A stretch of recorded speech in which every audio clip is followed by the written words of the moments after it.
কুলপিওয়ালা এখানে বিজনেস করছে, তো কিছু বলো কুলপিওয়ালা দোস্ত, কিছু বলো। তুমি তুমি কুলপিওয়ালা।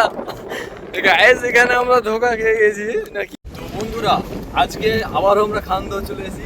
এবার তোমরা যদি বলো যে প্রতিদিন কেন খান্দোয়া, অ্যাকচুয়ালি আমরা আজকে লালগোলা গিয়েছিলাম, আর ওখান থেকেই ভাবলাম যে এখানে একটু বসবো, শুধুমাত্র বসার জন্য এসেছি। আর আজকে মানে সেদিনকার চাইতে বেশি ভালো লাগছে, কারণ এত সুন্দরভাবে হাওয়া বইছে বলার মতো নয়, ঠিক আছে। আজকে প্রকৃতিটা কত সুন্দর, একদম ন্যাচারাল একদম। তো মনের দিক থেকে তো অনেক ভালো লাগছে একদম। আর খুবই সুন্দর মুহূর্ত। আমি আর রিয়াল দুজন মিলে এসেছি, সে ক্যামেরা করছে, যাই হোক হাসছে। তো খুবই আমাকে ভালো লাগছে, সত্যি অসাধারণ আল্লাহ তাআলার সৃষ্টি। তো আজকে আমি শুধুমাত্র এই ভিউটার জন্য তোমাদের এখানে এসেছি। কত সুন্দর দেখতেই পাচ্ছ, পাশের যে আবহাওয়া, ছেলে পুলে যাওয়ার ইচ্ছা করে কিন্তু এখন ছোট বলে যেতে পারছি। একদম একদম। তুমি কিছু বলবে না? আচ্ছা তুমিও কিছু বলো।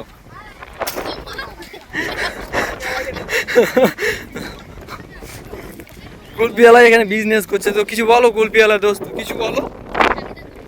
তুমি তুমি কুলপিওয়ালা। গাইস এখানে আমরা ধোকা খেয়ে গেছি না, কি বলছিস তুই? হ্যাঁ একদম। এখানে রিয়ালকে দেখতে পাচ্ছ যে হিরো হিরো লাগছে একদম। গাইস ও কিছু বলো। গাইস চলো আমরা ওই দিকটাও তোমাদের একটু এক্সপ্লেন করে দেখো। এখানে এই যে সব বসে আছে আমাদের দাদারা, সবাই দেখতেছে এত সুন্দর ভিউটা, ঠিক আছে, এত সুন্দর ভিউটা দেখার জন্য। কয়েকদিন আগে ওই যে কাকাগোনা দাঁড়িয়ে ছিল ওই জায়গাটা জাস্ট মানে দেখা যাচ্ছিল। কয়েকদিন থেকে ভিডিওটা করেছিলাম, আর হালকা হালকা বৃষ্টি পড়ছে, এখন বর্ষার দিন তাই বৃষ্টি পড়ছে, স্বাভাবিক এটা। আমরা এসেছি, এটা অস্বাভাবিক কিছু নয় এই জায়গাটায়। চারিদিকে কত নৌকা রাখা আছে, সামনে চর, ঠিক আছে। ওই চরটা যাওয়ার একদিন আমাদের প্ল্যান আছে, আমাকে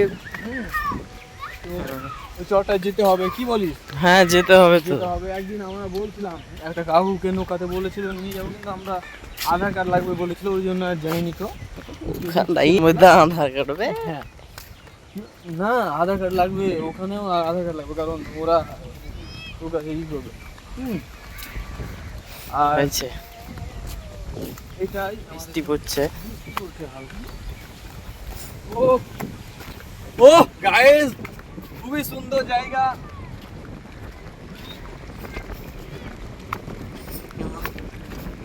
জোরে তো তোমরা ওই দিকে দেখো যে আমাদের আর ইন্ডিয়ান আর্মি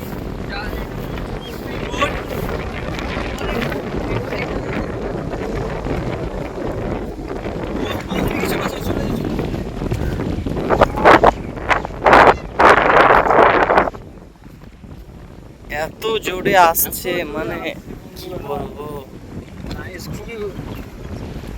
দেখতেই পাচ্ছ কত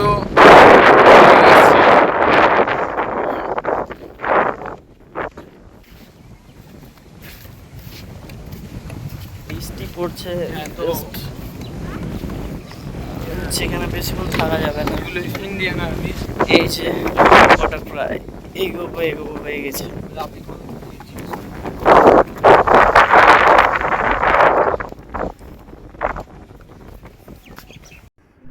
তো এই কাকুটার সঙ্গে দেখা করতে গেলাম এবং কাকুটার সঙ্গে আমি কথা বললাম। সে কত বছর ধরে এই কাজ করে এবং সে বলছে সে ছোট থেকেই এই কাজের সঙ্গে যুক্ত আছে। তো তার যে পরিশ্রমের জন্য আমরা তো একটা লাইক করতেই পারি, ঠিক আছে, শেয়ার করতে পারি। এত পরিশ্রম করে মানুষ কাজ করে। হ্যাঁ, এর মধ্যে কাকুটার সঙ্গে কিছু ফানও হয়েছে। তো আজকের মতো আমাদের ভিডিও এখান থেকে। Thank you for watching this.